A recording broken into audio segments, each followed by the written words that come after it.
عبده ورسوله أما بعد فقد قال الله تعالى في كلامه المجيد والفرقانه الحميد জবান খুলে সবাই বলিয়া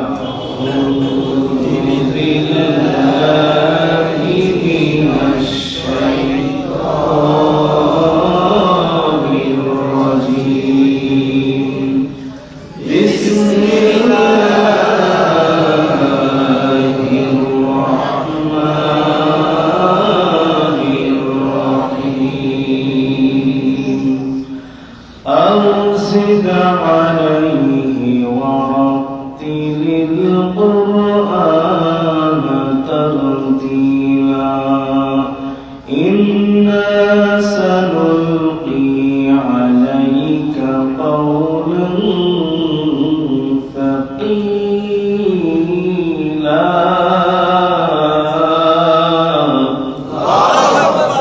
صدقت يا رب العالمين. عن عبد الله بن عمر رضي الله تعالى عنه قال قال رسول الله صلى الله عليه وسلم من قرأ القرآن فاستدهره فحل حلاله وحرم حرامه أدخله الله الجنة وشفعه في 10 من أهل بيته كلهم قد وجبت له النار أو كما قال النبي عليه الصلاة والسلام. إن الله وملائكته يصلون على النبي يا أيها الذين آمنوا صلوا عليه وسلموا تسليما. اللهم صل على سيدنا مولانا محمد وعلى آل سيدنا مولانا محمد.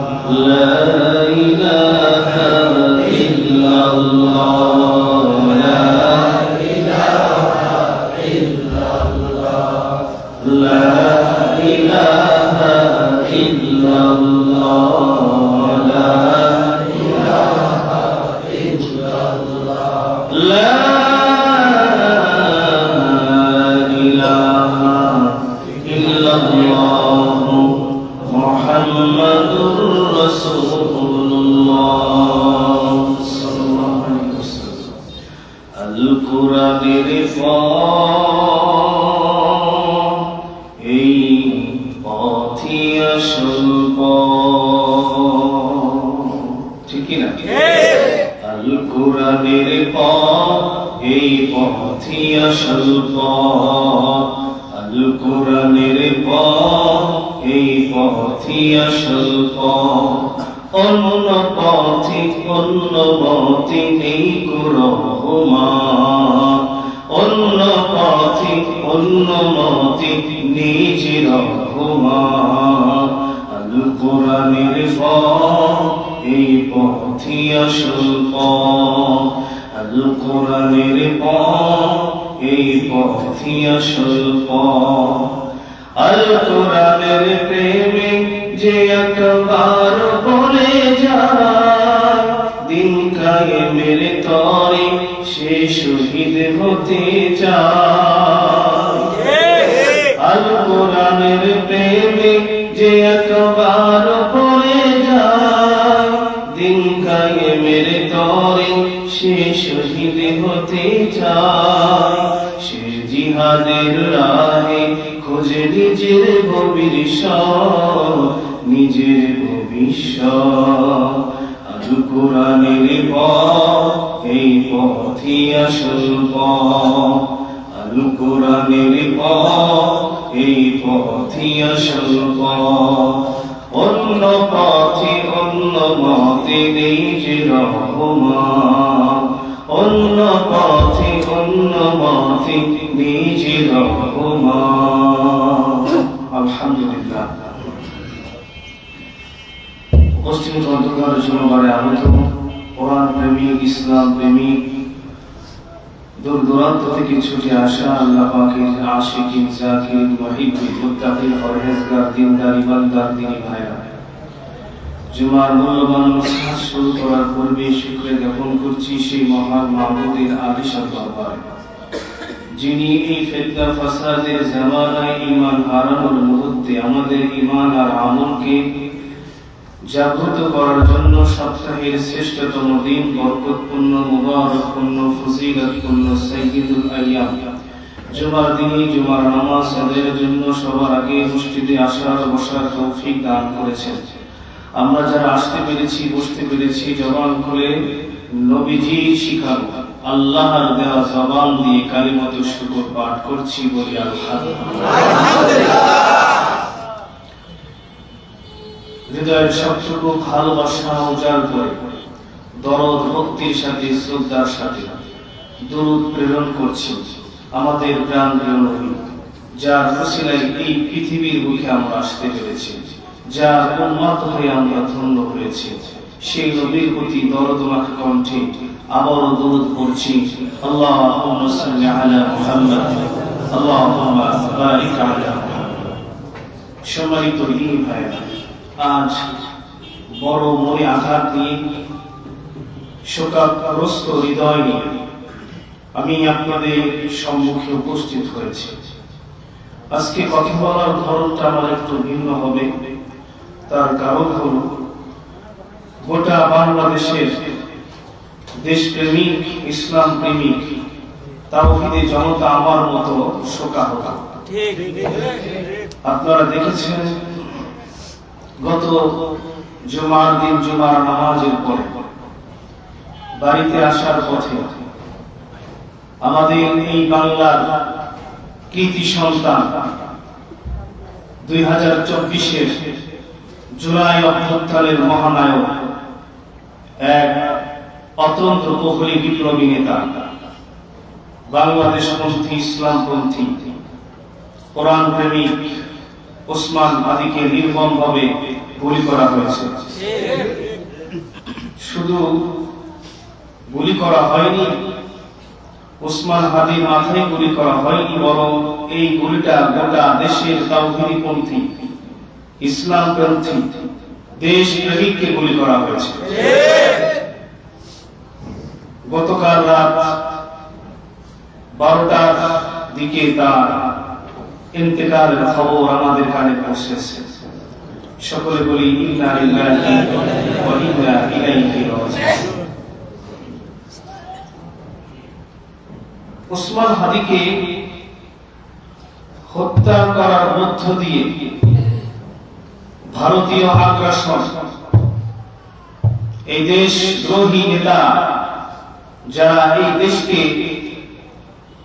ভারতের আধিপত্য দিয়ে পরিচালিত করতে চায়, তাদেরকে আমরা হুঁশিয়ার করে দিতে পারি। আজকের এই জুমার মেম্বার থেকে দীপ্ত কণ্ঠে প্রতিবাদী ধ্বনি তুলছি, যারা ওসমান হাদিকে হত্যা করেছে আমরা তাদের ফাঁসি চাই, এবং ওই ভারত প্রেমিক, দেশদ্রোহী, ইসলাম দ্রোহী এই সমস্ত সন্ত্রাস আর কুলাঙ্গারদেরকে বলতে চায়, এক ওসমান হাদিকে হত্যা করলে তোমাদের স্বপ্ন কোনদিন বাস্তবায়ন হতে পারবে না। মনে রাখবা, এক ওসমান হাদি মৃত্যুবরণ করেছে, শহীদ হয়েছে, লক্ষ কোটি ওসমান হাদি বাংলার জমিনে এখনো জিন্দা আছে। বাংলার জমিনে ওসমান হাদির আদর্শ নিয়ে আবারও বিপ্লব ঘটবে। সেই বিপ্লবে ইসলামপন্থীরা, কোরআন প্রেমিকরা, দেশপ্রেমিকরা বিজয় লাভ করবে। সুতরাং তোমরা যতই ষড়যন্ত্র করো না কেন, তোমাদের ষড়যন্ত্র কোনো কাজ হবে না। আমার ভাইরা, এই হাদি আজকে ভারতের আগ্রাসনের শিকার। তিনি একজন বিপ্লবী নেতা, তার ছোট একটা বাচ্চা আছে, সে কোনো খারাপ কোনো কথা বলেনি। তার যে কথাগুলো দেশকে নিয়ে, তার যে কথাগুলো সবগুলো কথা ইসলামকে নিয়ে, তার কথাগুলো ইনসাফকে নিয়ে। তিনি চেয়েছেন এই বাংলা স্বাধীনতা, বাংলাদেশের মানুষেরা ভারতের গোলামি করতে পারবে না। আজকে এই প্রতিবাদ করার কারণে, তার বিপ্লবী কণ্ঠের কারণে আজকে তাকে শাহাদাত বরণ করতে হয়েছে। আমরা সরকারের কাছে উদাত্ত আহ্বান জানাই, আপনি ব্যর্থ সরকার। আপনি জুলাই আন্দোলনের জুলাই ছাত্রদেরকে আপনি কেন নিরাপত্তা দেননি? আপনাকে অবশ্যই এই জুলাই যোদ্ধাদের সর্বোচ্চ নিরাপত্তা নিশ্চিত করতে হবে। মনে রাখবেন, জুলাই যোদ্ধারা যদি হেরে যায়, হেরে যাবে বাংলাদেশ, হেরে যাব আমরা। আপনি আমি দেশকে নিয়ে কত চিন্তা করি, ওরাই তো এই বিপ্লবটা এনে দিয়েছে, ওরাই ডাক দিয়েছে, আমরা অংশগ্রহণ করেছি, ঠিক কিনা? আমার ভাইরা, আল্লাহ পাক রব্বুল আলামিন এই উসমান হাদিকে জান্নাতের সর্বোচ্চ মাকাম জান্নাতুল ফেরদাউস নসিব করুন বলে আমিন। আর জোরে বলেন আমিন। তার এই মৃত্যুতে কিছু কিছু মৃত্যু আছে, এমন মৃত্যু যে মৃত্যু আসলে মেনে নেওয়া যায় না, হৃদয়ে রক্তক্ষরণ করে, মন কি কাঁদা। সেই মৃত্যুর ভিতরে একটা মৃত্যু হলো উসমান হাদির মৃত্যু। আমরা উসমান হাদিকে ভালোবাসি, উসমান হাদির আদর্শ নিয়ে আমরা ব্যস্ত যাই। বাংলাদেশের তৌহিদীপন্থী দেশপ্রেমিকরা গোটা বাংলাদেশে কথা বলতেছে, বলতেছে তুমি কে আমি কে, হাদি হাদি চিৎকার দিয়ে আল্লাহু আকবার। এই নাস্তিকেরা শুনেরা, উসমান হাদি মরে না। উসমান হাদি কি হয় না? মরে না। উসমান হাদি জীবিত। আল্লাহ বলেছেন, ওয়ালা তাকুলু লিমান ইউকতালু ফি সাবিলিল্লাহি আমওয়াত বাল আহয়াউ ওয়ালাকিন লা তাশউরুন। আল্লাহ রাব্বুল আলামিন বলেন, যারা দ্বীনের জন্য, ইসলামের জন্য, দেশের জন্য যারা জীবন দান করে, তাদেরকে তোমরা মৃত বলো না, বরং তারা জীবিত। তাদের জীবিত, তারা আল্লাহর সাথে কথা বলছে, তারা আল্লাহ রাব্বুল আলামিনের পক্ষ থেকে রিজিক প্রাপ্ত, তারা কখনো মরতে পারে না, বরং তোমরা সেটা উপলব্ধি করতে পারো। আওয়াজ করে বলে ঠিক কিনা? আল্লাহ রাব্বুল আলামিন আমাদের সবাইকে উসমান হাদির আদর্শ নিয়ে এই দেশে বেঁচে থাকার তৌফিক দান করুন। আমরা সরকারকে বলতে চাই, আমরা আর কোন বিপ্লবী ছাত্র নেতার, বিপ্লবী কোরআন প্রেমিক, ইসলাম প্রেমিক, দেশের ইসলাম প্রেমিক নেতার মৃত্যু দেখতে চাই না। এজন্য আপনার এখন থেকে আপনার হুঁশিয়ার হতে হবে। যারা দ্বীনের পক্ষে কথা বলছে, দেশের পক্ষে কথা বলছে, যারা কোরআনের পক্ষে কথা বলছে, যারা ইনসাফের পক্ষে কথা বলছে, তাদেরকে আপনাকে নিরাপত্তা দিতে হবে। আর আপনি যদি নিরাপত্তা দিতে ব্যর্থ হন, আপনার থাকা দরকার নেই। বলেন আমার কথার সাথে একমত কিনা? আপনার থাকার দরকার নাই। আপনাকে মানুষ ভোট দেয় নাই, বরং আপনাকে ভালোবেসে ক্ষমতার চেয়ারে বসিয়েছে, ঠিক কিনা? এই 18 কোটি জনতার মানুষের মুভমেন্ট যদি আপনার বুঝতে না পারেন, আপনি ব্যর্থ। এজন্য আপনাকে হুঁশিয়ার হতে হবে। আল্লাহ তাআলা আমাদের সবাইকে সবুজ দান করবেন, আমিন। প্রিয় দিনী ভাইরা, আমরা গত জুমায় সূরাতুল মুজাম্মিল থেকে কথা শুনছিলাম। আল্লাহ রাব্বুল আলামিন তার প্রিয় হাবিব মুহাম্মদুর রাসূলুল্লাহ সাল্লাল্লাহু আলাইহি ওয়াসাল্লামকে সূরাতুল মুজাম্মিল নাযিল করে রাসূল সাল্লাল্লাহু আলাইহি ওয়াসাল্লামকে কিছু সান্ত্বনা দিয়েছেন এবং কিছু কাজ করার জন্য আল্লাহ রাব্বুল আলামিন তার প্রিয় হাবিবকে নির্দেশনা দিয়েছিলেন। আমরা গত জুমায় সেই কয়েকটি কাজের কথা আমরা শুনেছিলাম। একটি কাজের কথা আমরা শুনেছিলাম, আল্লাহ রাব্বুল আলামিন তার প্রিয় হাবিবকে বলছিলেন, ইয়া আইয়ুহাল মুজাম্মিল, হে কম্বলে পরানো আমার প্রিয় নবী, কুমিল লাইলা ইল্লা কলিলা, আপনি রাতের কিছু অংশ বাদ দিয়ে বাকি অংশ কিয়াম করুন। আপনি তাহাজ্জুদের মুসল্লায় দাঁড়িয়ে যান। নিসফাহু আও উসমিরহু ক্বালিলা, যদি পারেন তাহলে রাতের অর্ধাংশ অথবা তার চাইতে কিছু কম আপনি আল্লাহর সামনে দণ্ডায়মান হন।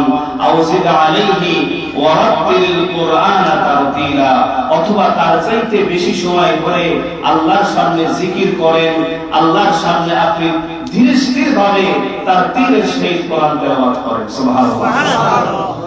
আজকে আমাদের আলোচনার আয়াত হলো এই আয়াতটি, আও জিদ আলাইহি ওয়া রাত্তিলিল কুরআনা তারতিলা।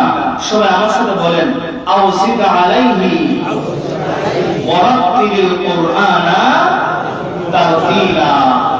আল্লাহ পাক রব্বুল আলামিন বলেছেন, অথবা আপনি রাতের কিছু অংশ পারেন বা তার চাইতে বেশি পারেন, এর চাইতেও যদি আপনি পারেন তাহলে আপনি বেশি বেশি করে রাতের মুসাল্লায়, তাহাজ্জুদের মুসাল্লায় দাঁড়িয়ে যান।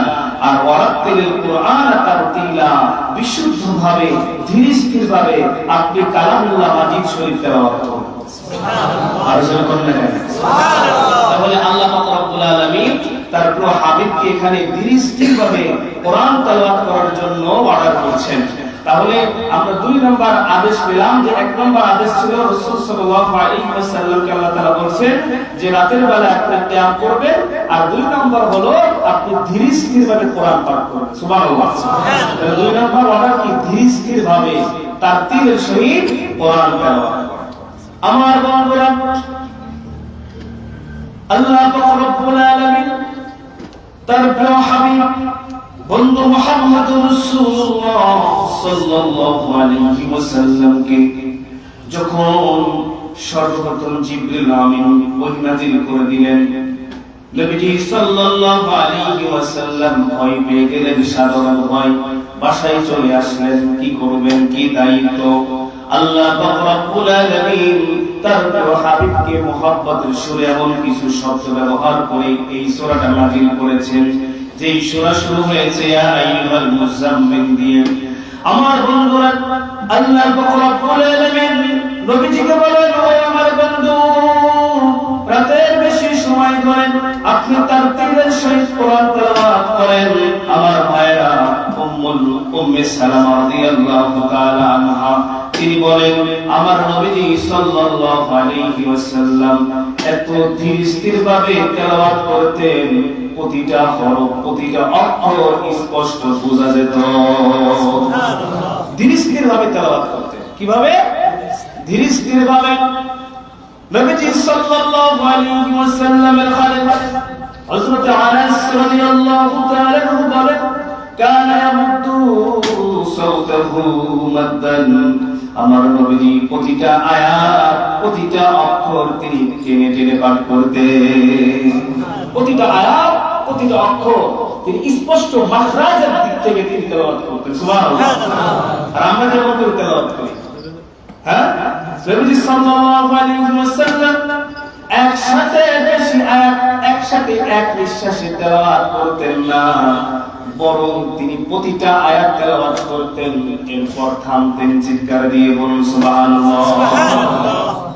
যদি একসাথে 3-4টা আয়াত অক্ষরের চিহ্ন অনুযায়ী তেলাওয়াত করা জায়েজ আছে, কারিগররা অনুমতি দিয়ে থাকে, কিন্তু নবী সাল্লাল্লাহু আলাইহি ওয়াসাল্লাম তিনি প্রত্যেকটা আয়াত পড়তেন, দম ফেলতেন, তারপর আবার তেলাওয়াত করতেন। সুবহানাল্লাহ।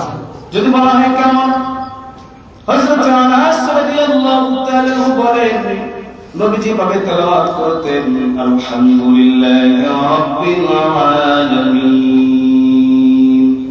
আর রহমানির রহিম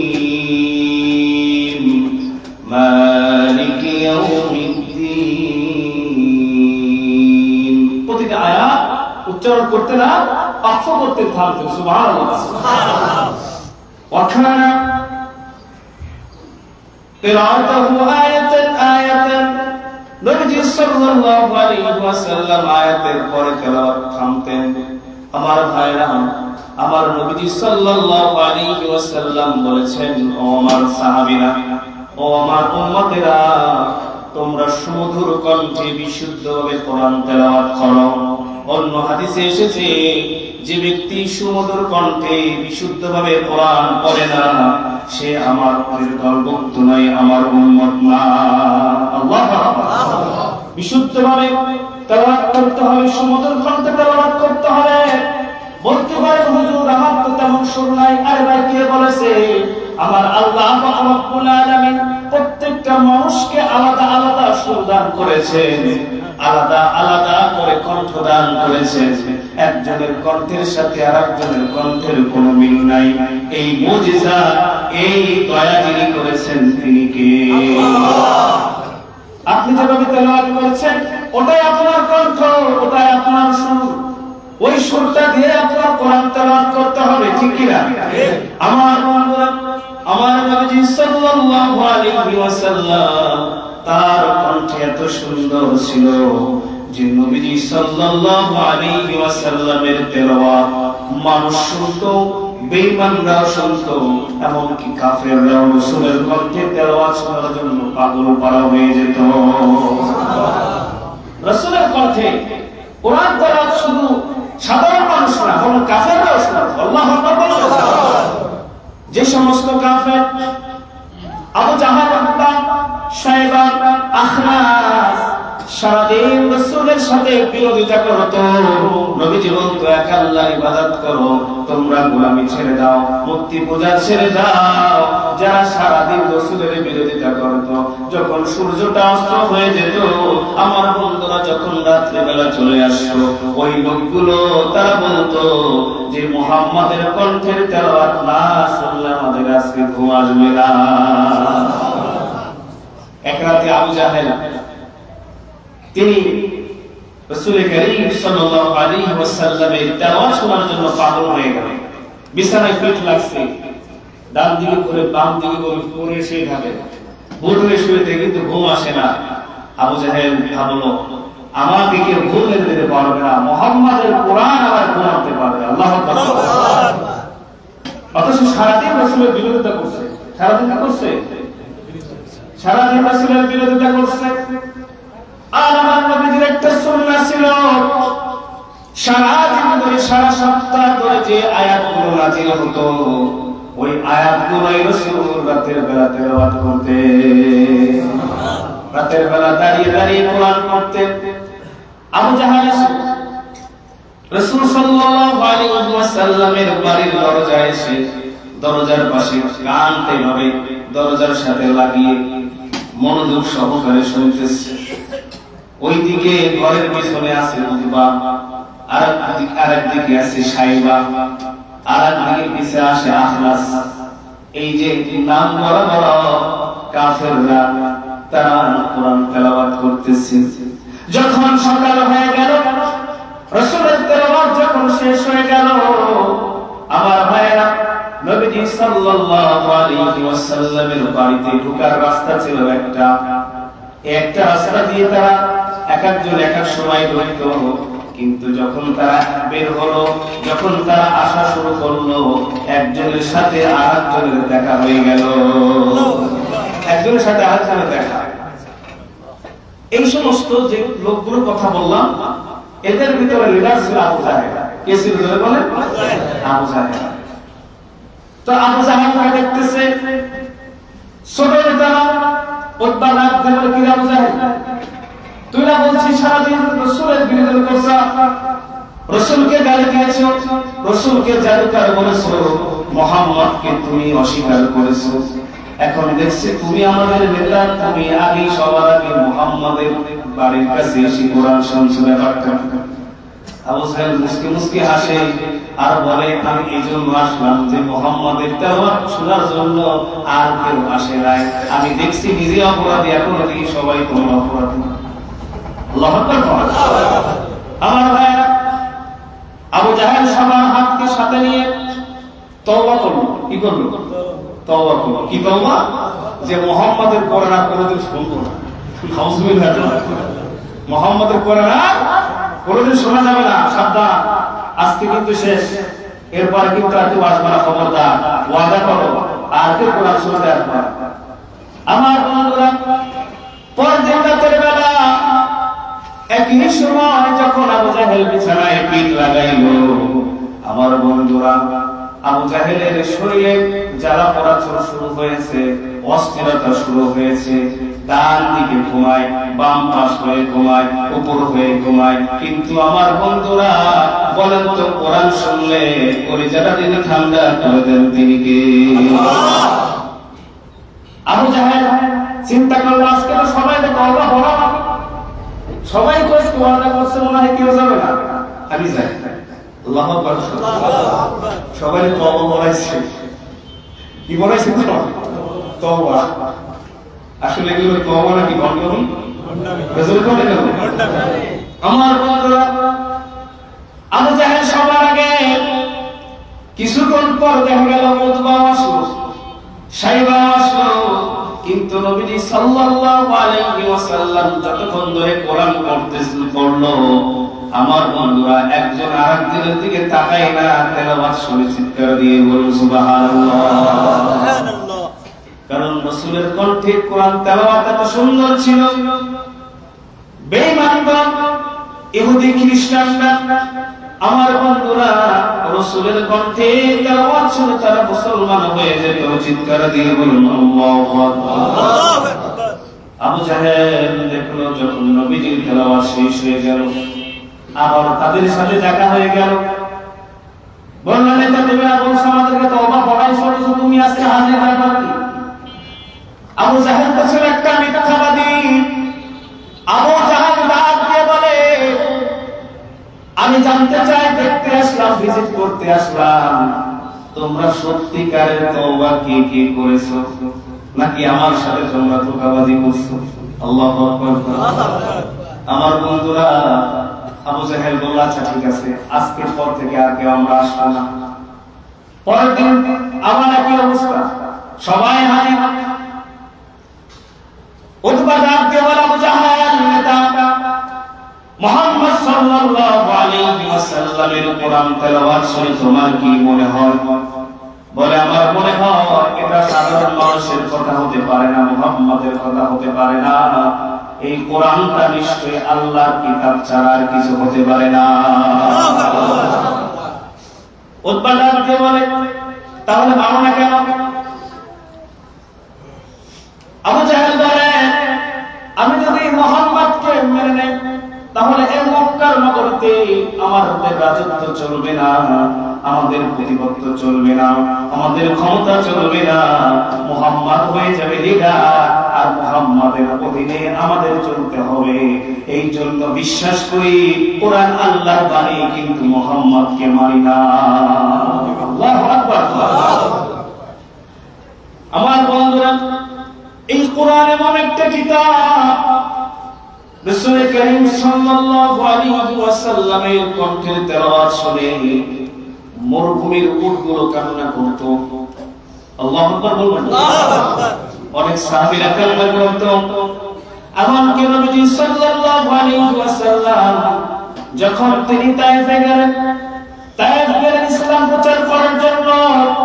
তায়েফবাসীরা আল্লাহর নবীর সাথে বেয়াদবি করেছিল।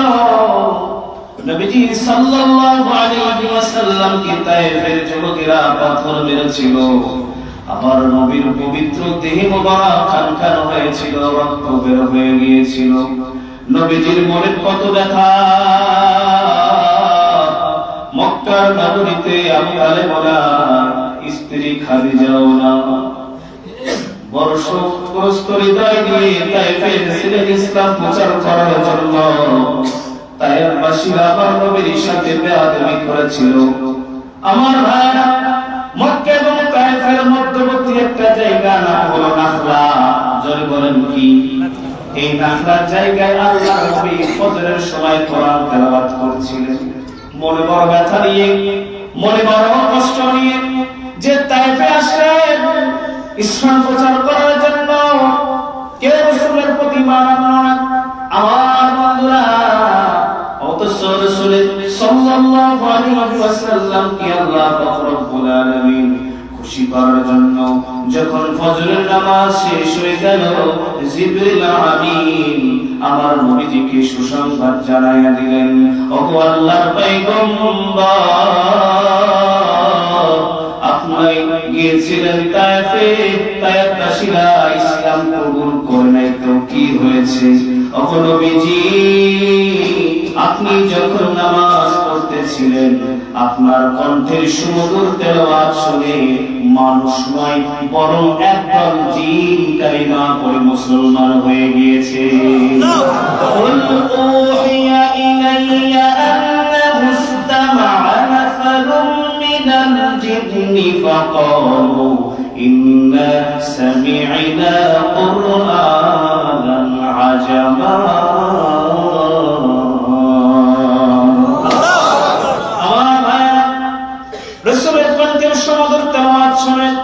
জিনদেরকে যিনি মুসলমান বানিয়ে দিয়েছেন তিনি কে?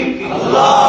এই জন্য কোরআনের কথা বলতে গেলে সবাই যে মানবে তা বরং আপনি যদি ঈমান না আনেন, এই এলাকার মানুষ যদি মুসলমান নাও হয়, ঈমানদার নাও হয়, আল্লাহ পাক রব্বুল আলামিন অন্য এলাকার মানুষদেরকে ঈমানদার বানিয়ে দিবে। আল্লাহর দ্বীনের দাওয়াত পৃথিবীর কোন শক্তি বন্ধ করতে পারবে না। আসলে বলো ঠিক কি?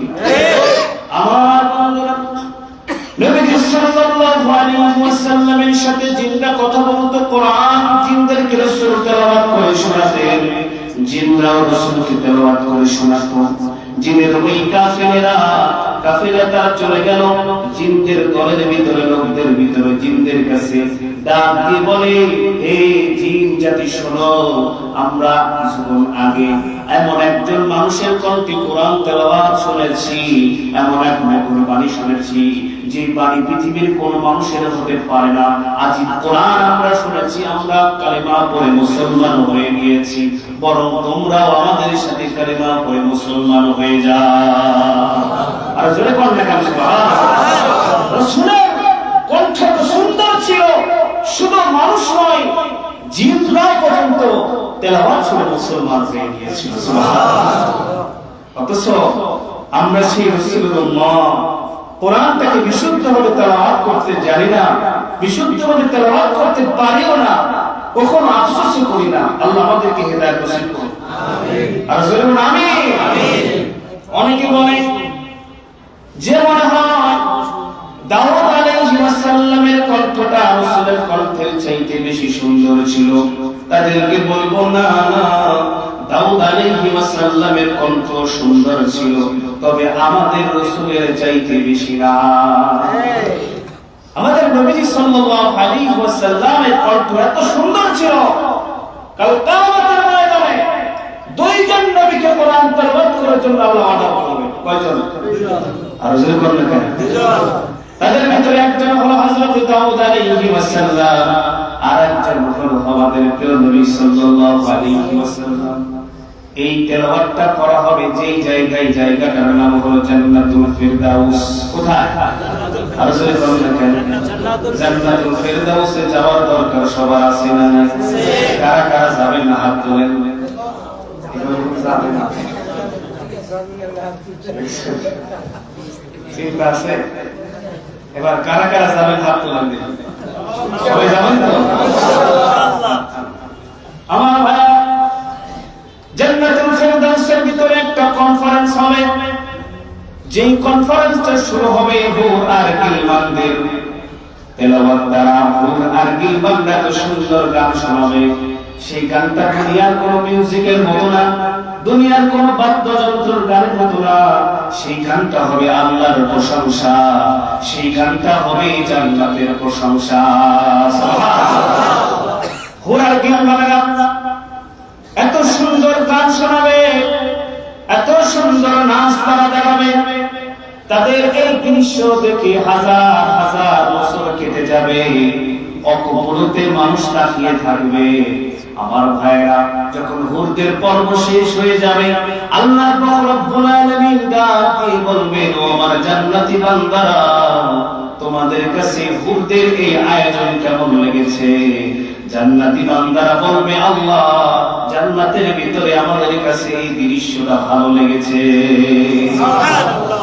আল্লাহ রাব্বুল আলামিন বলবেন, এই দৃশ্যের চাইতে আরো সুন্দর ব্যবস্থা আছে।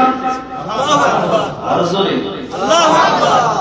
জান্নাতি বান্দারা আল্লাহর কণ্ঠে কথা শুনে তা আশ্চর্য হয়ে যাবে এবং আবেগে বলে ফেলবে, আল্লাহ, দেখতে চাই, দেখতে দেখতে চায়।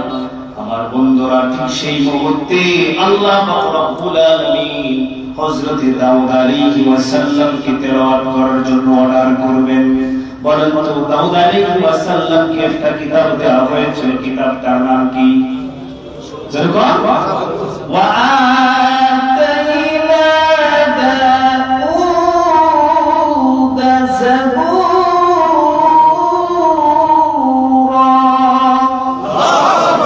আল্লাহ রাব্বুল আলামিন বলেন, আমি দাউদ আলাইহিস সালামকে জাবুর কিতাব নাযিল করেছি। জাবুর মানে হলো সূরা গান। কি গান? যখন আল্লাহ বলবেন দাউদ তুমি তেলাওয়াত করো, দাউদ আলাইহিস সালাম বলবেন আল্লাহ দুনিয়াতে আপনি আমাকে জাবুর কিতাব দিয়েছিলেন, আমার কণ্ঠটা জাবুরে করবেন। তাহা মা আনসালনা আলাইকাল কুরআনা লিতাশকা। দাউদ আলাইহিস সালামের তেলাওয়াত শুনে জান্নাতীরা আবেগ আপ্লুত হয়ে তাকিয়ে থাকবে। কত বছর যে পার হয়ে যাবে তার কোনো নির্দিষ্ট বর্ণনা আমার ভাইরা, আল্লাহ রব্বুল আলামিন এবার জান্নাতি বান্দাদেরকে ডাক দিয়ে বলেন, ও জান্নাতি বান্দারা কেমন লাগলো? সুবহানাল্লাহ, কেমন লাগলো? জান্নাতি বান্দারা বলবে, আল্লাহ দাউদ আলাইহিস সালামের তেলাওয়াত আমাদের থেকে ভালো লেগেছে। আমার বন্ধুরা, এরপর আল্লাহ রব্বুল আলামিন বলবেন, তোমরা দাউদের তেলাওয়াত তোমাদের কাছে ভালো লাগছে তো ঠিক আছে, দাউদের তেলাওয়াতের চাইতে আরো সুন্দর ব্যবস্থা আমার কাছে আছে না নাই? আছে। এরপরে আমার নবী মুহাম্মদুর রাসূলুল্লাহ সাল্লাল্লাহু আলাইহি ওয়াসাল্লামকে হাজির করা হবে। আমার বন্ধুরা, আল্লাহ পাক রব্বুল আলামিন নবীজিকে পরিচয় করে দেওয়ার আগে কিছু কথা বলবেন। বলবেন, ও আমার জান্নাতি বান্দারা, তোমরা যে নবীর উপর ঈমান এনেছিলে, যে নবীকে তোমরা মেনেছিলে, আজকে সেই নবী তোমাদেরকে কোরআন তেলাওয়াত করে শোনাবে। আমার নবী সেই দিন সুমধুর কণ্ঠে তার প্রিয় সূরা সূরাতুল ইয়াসিন তেলাওয়াত করে জান্নাতি বান্দাদেরকে শুনিয়ে দিবেন। আর জোরে বলেন সুবহানাল্লাহ।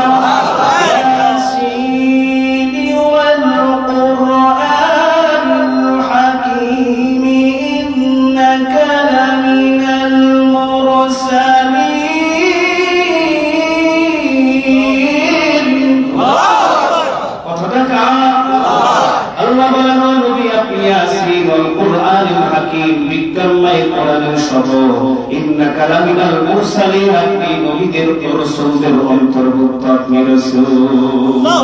রাসূলের কণ্ঠে সুবহানাল্লাহ, রাসূলের কণ্ঠে তেলাওয়াত শুনে জান্নাতি বান্দারা আবেগাপ্লুত হয়ে তাকিয়ে থাকবে, পলক ফেলবে না। আল্লাহু আকবার। কেউ কেউ বেহুশ হয়ে যাবে। এরপর আল্লাহ পাক রব্বুল আলামিন বলবেন, ও আমার জান্নাতি বান্দারা, বলো তো তোমাদের নবীর কোরআন তেলাওয়াত তোমাদের কেমন লেগেছে? তারা বলবে, আল্লাহ আবার রাসূলের কণ্ঠে তেলাওয়াত শুনতে চাই।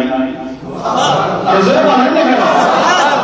আল্লাহ পাক রব্বুল আলামিন বলবেন, তোমাদের রাসূলের থেকে আরো সুন্দর তেলাওয়াত আছে। সুবহানাল্লাহ।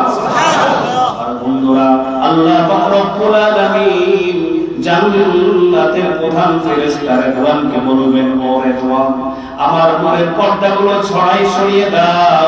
আমি আল্লাহ আজকে আমার বান্দাদেরকে দেখা দিব, বান্দা এবং আমার সাথে দিদার হবে।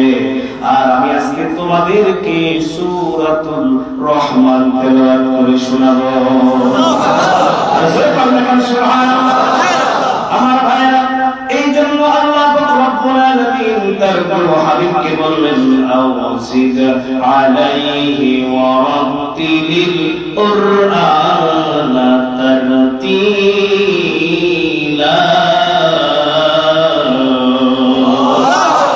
আল্লাহ রব্বুল আলামিন বলেন, ও আমার প্রিয় নবী, আপনি তারতিলের সহিত তাসবিহের সহিত তেলাওয়াত করেন। কার কথা? আজকে আমার ভাইরা, আমরা তেলাওয়াত করতে জানি না, বিশুদ্ধভাবে তেলাওয়াত করতে পারি না, অথচ আমার আল্লাহ রব্বুল আলামিন প্রিয় হাবিবকে কোরআন তেলাওয়াতের আদব শিক্ষা দিলেন। আমার নবী সাল্লাল্লাহু আলাইহি ওয়াসাল্লাম যখন কোরআন তেলাওয়াত করতেন, কান্না করতেন। আল্লাহু আকবার। কান্না করতেন। তেলাওয়াত বন্ধ করে দিতেন, আল্লাহর কাছে আশ্রয় প্রার্থনা করতেন। আমরা করি? আর যদি বলেন আমাদের তো কান্না না, আমরা তো কান্না করতে জানি না। আমার বন্ধুরা, নবীজি সাল্লাল্লাহু আলাইহি ওয়াসাল্লামের তেলাওয়াতের একটা সুন্নাহ ছিল, যখন তিনি আযাবের আয়াত পাঠ করতেন, শাস্তির আয়াত পাঠ করতেন, তখন আল্লাহর কাছে আশ্রয় প্রার্থনা করতেন। আর যখন সুন্দর সুন্দর নিয়ামতের বর্ণনা আয়াতগুলো পড়তেন, তেলাওয়াতের পর আল্লাহ প্রশংসা করতেন, সুবহানাল্লাহি ওয়া বিহামদিহি সুবহানাল্লাহিল আযীম। আল্লাহু আকবার। এজন্য ভাইরা আমার, আমরা যারা শুনছি, আমরা যারা আমাদের তেলাওয়াতকে সুন্দরভাবে তেলাওয়াত করি, তার দিলের সহিত তেলাওয়াত করি, আল্লাহ আমাদের সবাইকে কবুল করুন। আমিন। আমিন। ওয়া মা তাওফীকি ইল্লা বিল্লাহ। যারা সুন্নাত পড়েনি, 4 রাকাত কওমে সুন্নাত পড়েন।